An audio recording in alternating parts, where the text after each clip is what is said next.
especially as people find themselves moving away from environments that no longer serve that next level of themselves. You feel lost, and I think we definitely went through that period where we felt lost, we felt lonely, we felt misunderstood. Yeah.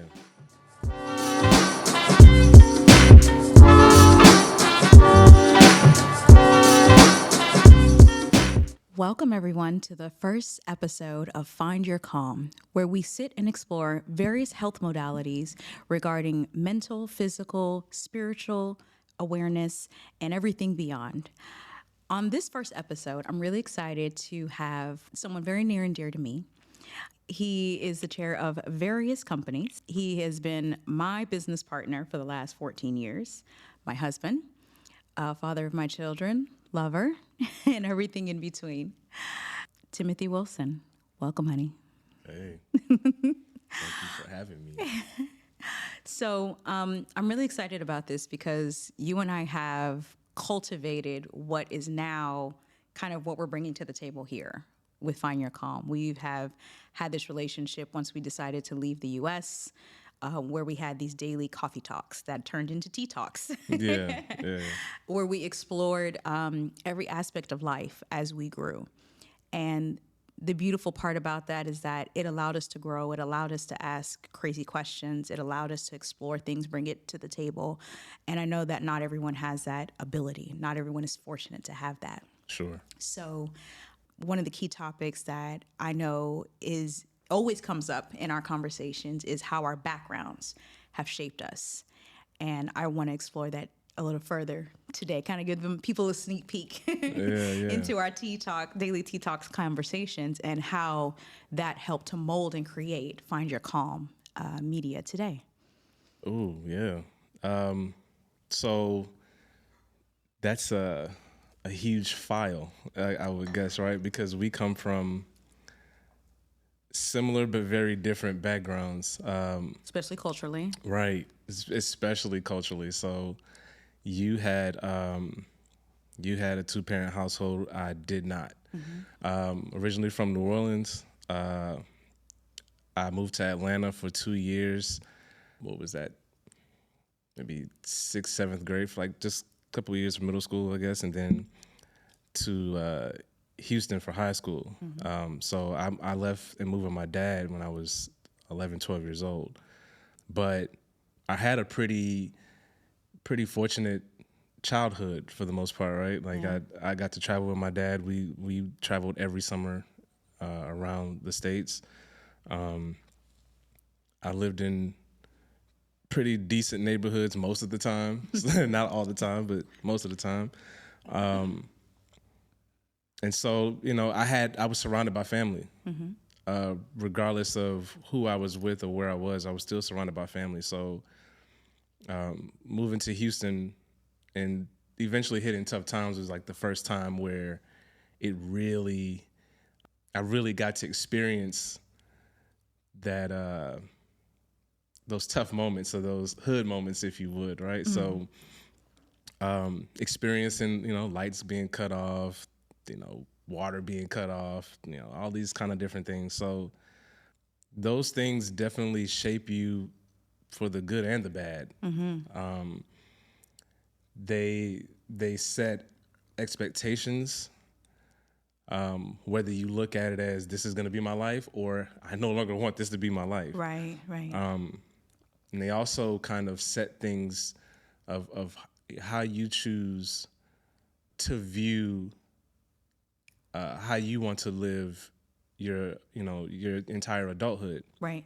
So then college was the same thing. Once after high school, I kind of ended up being in that cycle. Right. So I went to college in Atlanta, and I lived in every hood in Atlanta you can think of. So it wasn't until we found each other again, I guess, to say, where I started the level up, so to speak. I mean, definitely, right. My background's a lot like yours, coming from a Latin family, but looking Black and having to deal with the cultural nuances of living in the deep South in Texas and comprehending, that there are definitely some differences, Yeah. and also being raised with the dogma of of just religion. Yeah. And there was no acceptance of anything outside of that realm. So when you're sheltered on top of that, it's like layers and layers of programming you have to undo. And even when it comes to health, which, health is not just the physical, right? As we've learned throughout the years, there is the mental, there's the spiritual, there's so many different aspects of it, financial health, right? We were not taught growing up. And we had to undo and unlearn a lot over the last 5 to 6 years. Absolutely. I think that with those similar backgrounds, we kind of had to be each other's therapists. Yes. And a lot of times, especially as people find themselves moving away from environments that no longer serve that next level of themselves, you feel lost. And I think we definitely went through that period where we felt lost, we felt lonely, we felt misunderstood. Yeah. And the goal of Find Your Calm is to make sure that we can kind of create that community that embodies you so that you don't feel lost, that you feel that sense of purpose in whatever area of life you're trying to go through. Yeah. And, and seek that knowledge that we really had to piecemeal. Yeah. We had to piecemeal For a lot sure. of knowledge, right, together, and realize, like, wait a minute, this is a whole ecosystem, Sure. right? It all intertwines. So I think it'd be good for us to kind of maybe dive into, given that our backgrounds are so similar, what was that turning point for us where we were just like, in your opinion, right? What was that turning point? We were like, life has got to change. There's got to be something more. I don't know if there was a singular one. I know that for sure it was in phases. Mm-hmm. All right. So obviously the first one was I would say maybe going through bankruptcy, but I think we were in such turmoil at the time. Mm-hmm. I don't think we really had time to really sit down and I think we were going through it Right. at the time more than anything, more than Right. assessing. It was just we were in it and we were stuck. Right. Maybe when we started manifesting sessions, basically, we found The Secret, reading Think and Grow Rich. Think and Go Rich, Right. Rich Dad Poor Dad, Yeah. like that. Those were phases, and that was the beginning of it because we used to watch YouTube videos all the day, time, right. manifesting, looking Right. at stuff on Atlantis and the Bahamas Right. and all that stuff like that, right? What we wanted our future to be. Yeah. And then I think there was another phase when we were considering initially, which was moving to Australia. Yes, the land. Right. We had a book, The Land of Oz. The Land of Oz, right. That's so wild. But that was our original before anything, before the traveling and creating Wonderless family was Right. moving to Australia Right. and just getting away from it all. Mm-hmm. So I would say, yeah, it happened in phases, at least for me. Yeah. Those moments of realizing not only there's something better, but it's achievable. Mm-hmm. And that was the beauty. That's the beauty of having a spouse that you are on the same page with, because anyone who does this by themselves, that is a tough and lonely road. It is. Has to be, because Yeah. it was tough and lonely for us, but it was We did it comforting, and together. we had each other. Right. So having each other made it so much easier, because if I had a good day, you had a bad day, you had a bad day, I had a good day, whatever, or we both having great days, Yeah. we were feeding off of each other. Yeah. That energy. And so it was easy it's always easier to walk through, the cave, so to speak, when you have someone by your side, when you have someone to hold you accountable, someone to cheerlead, whatever it is that you or the other person needs. Yeah. Yeah, so I think that was probably, what were those years? Maybe 2015 to 2014, then maybe 2017. Yeah. That gradual progression. Yeah.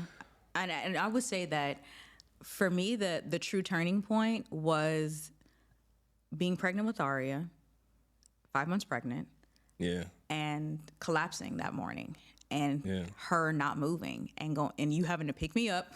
Yeah. We'll go to the hospital. I feel like I've told this story so many times now. Yeah. For sure. And, you know, just my entire left side going numb and being pregnant. And you're sitting there and it's like your mortality you're facing that because you're like, is my baby gone? Am I paralyzed? Like, what is happening with me? Because I can't feel her moving. I can't feel this side. So what is going on? And then realizing that stress Yeah. was a contributor, that my body had experienced a mock stroke. You kind of feel cheated, right? Because we were following all the right rules. I'd gone to college, gotten the good job, you know, done all the right things, networked, found the right people. We had the house, we had the 2 cars. Like, we did it. We're like, American dream achieved, check. But at what cost? And for me, that was the catalyst that, and you know me, like, I see something, I'm like, new goal, Yeah, change. And yeah. it's like, Squirrel. Yeah. I'm on, like, I'm moving to the next thing. But that was a very pivotal moment. And I think that really began the heavy research for me to figure out, well, if stress causes this, what else does it cause? What else happens? And we know that, you know, once Aria was born, her left side of the body had that entire birthmark. Birthmark. Yeah. And so that's what led me to begin studying epigenetics. Yeah. And so Find Your Calm is kind of that entire, you know, culmination of years and years of research and exploration. And, you know, like you said, as we kind of went down and we were doing all this studying, we went through bankruptcy and we finally got fed up. We left the U.S. in 2018. Our first stop, one-way ticket, was to Thailand. Well, before you get to that, Okay. because this journey is infinite, right? There is no top of the mountain No. when it comes to life. You're at the top of Perpetual student. There you go. You know, at the moment you're at your highest point, and that doesn't mean you can't go any higher. Correct. And so it's funny you mentioned that. I didn't think about it at first, but when it came to another moment, it took up until, what was that, a few months ago, when I realized that I had a mental breakdown. I had a meltdown. That's what, you know, on top of the thing with Aria, Yeah. that's what led me to quit my job. Right. In the fashion that I quit. And quit it. Quite glorious. That I quit, right? It was kind of on some TV stuff. So, but I realized in that moment, not being able to be around my family, having the stresses of work, having another child, and the first one with Jordan, you know, I didn't see that much because I was working so much All the time, right? So all of these things accumulating. There's a whole bunch more, but it took. I think I quit in 2014 probably, and this is 2023. So it took almost 10 years To kind of bring that full circle. to bring that full circle into in all of that time. Just kind of replaying and assessing when you're going back and you're trying to heal, you have to go back. Yeah. And you might have to go back multiple times. And so it took up until before we had that speaking engagement, maybe a week or so before that. And it's like, holy crap, I had a whole meltdown, a whole, you know, chaotic breakdown or whatever you want to say. So that was a moment for sure. But I think that's pivotal because it speaks to the environment, right? And we talk about this often. Men do not speak up enough about the stresses and the things that impact them day to day. Yeah. Right? There's a lot of things in society that are held over them, whether it's you've got to be the provider or you've got to be this or you've got to be that. Opposed to, and I understand, and as we've talked about, right, we're untraditional in that sense, right? Because at the end of the day, you're human. You still have these feelings, you still have emotions, you still have a background, you still have childhood traumas. There are things that you have to work through, the same as I do. And that impacts your ability to exist at the best version of yourself. So the environment that we were in at the time, while we had achieved what appeared to be the American dream, it was quite literally draining us. It was not sustainable, and it wasn't conducive for the family that we wanted to have. And that is what, that plus a slew of other factors Yeah. is what led us to say, you know what, there's got to be more to life. Like, we don't want to wait to live life once we retire. We want to live life now with the kids. Right. And everybody thought we were nuts. Yeah. Yeah. We were literally. crazy. They were like, you're going to go live in huts in Thailand? Yeah. What are you doing? That's crazy. Your kids are so little. Yeah. But I mean, looking back at the experience, it really elevated me personally in such a way because I got a chance to heal and learn things that have allowed me to be who I am now. Understanding energy, food being your medicine, how the soil in, the ground grows your food, and how it can be tempered in such a way to produce the ideal crop. And when you begin to learn those things, you don't see the world the same way anymore, right? You see that everything you touch is energy. Every interaction that you have impacts your aura field. The food that you consume is no longer just food. It's energy that impacts your mental, your physical, your all of these different things. So it becomes so crucial for your existence and your peace to be protected. Yeah. And I think that's naturally hard for a lot of people because a lot of times we come from very traditional environments, and it's like, ancestral tradition, you have to honor the dead and everything that comes with it. And it's like, well, what about honoring myself? Yeah. What does that look like? And I think that it took us a while to kind of figure. I think you got there before I did, like honoring yourself. Oh yeah, I think you totally got there before I did, because my culture, coming from that Latin background, it was so heavily steeped in honor the family. The family must be around no matter what, no matter what they do.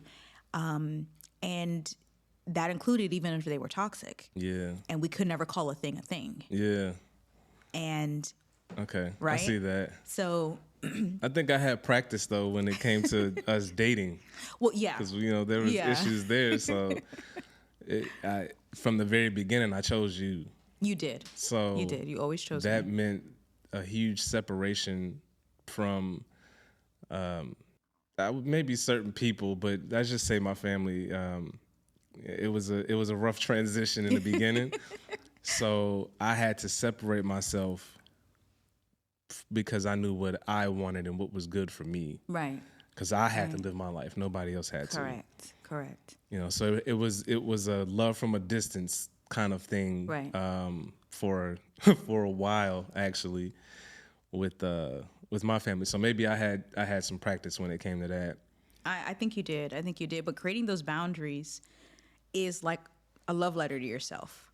And it can feel very, especially when you grow up in a very religious household. Yeah. Creating those boundaries can feel you feel guilty a lot of times. You'll feel very selfish. Yeah. And even being selfish is a love letter to yourself. We learned that throughout the years.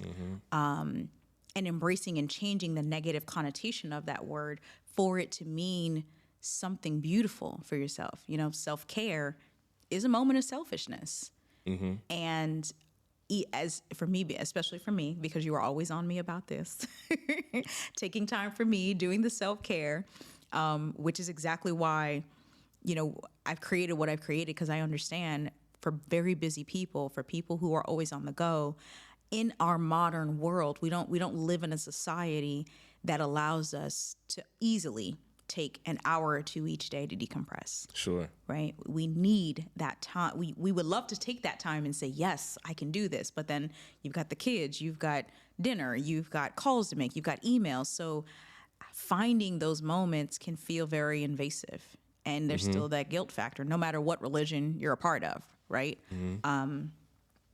You always feel like you can give your time to something else. So creating this community with Find Your Calm, creating decompression realm to answer the call of the micro moments, helping people find their calm, has been a love letter to myself.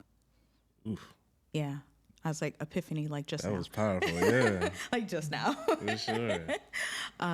Because I wish I would have had this years ago to start the habits of enjoying the micro moments with the tea, with the eye massager, with candles, just saying yes to me in that moment, because I could have prevented that hospital moment. I could have prevented other hormonal issues, just by being able to relax.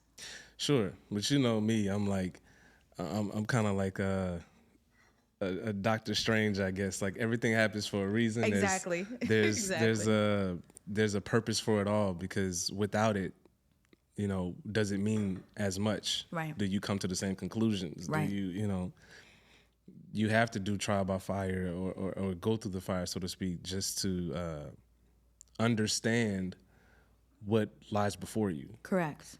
Right? Correct. You can have the tools to do whatever it is you want to do, but if you don't know how to use them, it doesn't. Yeah, they're useless, right? So naught, yeah. when it came to going through all of that stuff, we had to go through it individually and together, right, to be able to properly understand what it is that we're dealing with now. Yeah. What it is that we've created, whatever. Yeah. So I get it. Trust me. It's always gonna be, if I knew then what I know now. Hindsight 2020. Yeah. Hindsight is always 2020. But at the same time,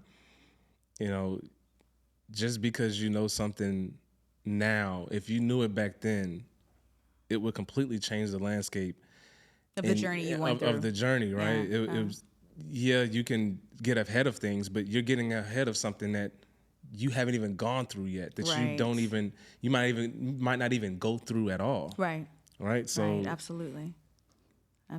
Yeah. I mean, so we've gone through the fire. Yeah. We have learned a lot, and we are now exploring this next level of ourselves. So tell me what you're most excited about in the next 1 to 3 years.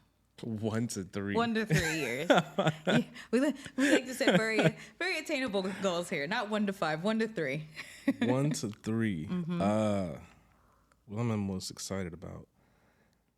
I think with the knowledge that we have obtained and with the action that we have taken, I think what I'm excited about, is interesting how it changed over time. Mm-hmm. I used to be excited because of our goal was like just retirement. And then what that looked like. Right. And I think we have a different view of it now than we totally did then. So I think it's more so I am looking forward to living a more controlled, peaceful life. Mm-hmm. Meaning we have complete control over our finances, our mentality, mm-hmm. What our life looks like. Right. It's not controlled by who we're working for. It's not controlled by 1 or 2 streams of income. Right. It's living in our manifestation. Right. Let me put it that way. Yeah, absolutely. It's finally fully living in our manifestation, and being able to start manifesting something new from that point on. Right. So when I say control, I know it's like, you're never fully in control. I get that. Yeah. There's a balance. Yeah. There's things that you absolutely can control, and there's just things that you can't. Right.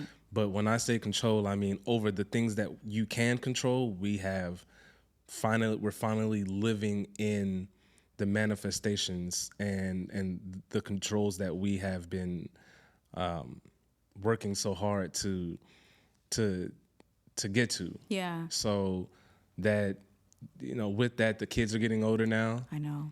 Right. So they're more. We have a teenager. I know. So we have a teenager. So they're more efficient. Right. Like, we don't have to cook breakfast every morning anymore. Right. Like, the girls can do that on their own. So not only that, but exploring us as a couple. Right. What does life look post-parenting? Right. And you can't say you're always parenting, but full-blown we didn't raising get them. to, like you always say, we didn't get to fully date. No.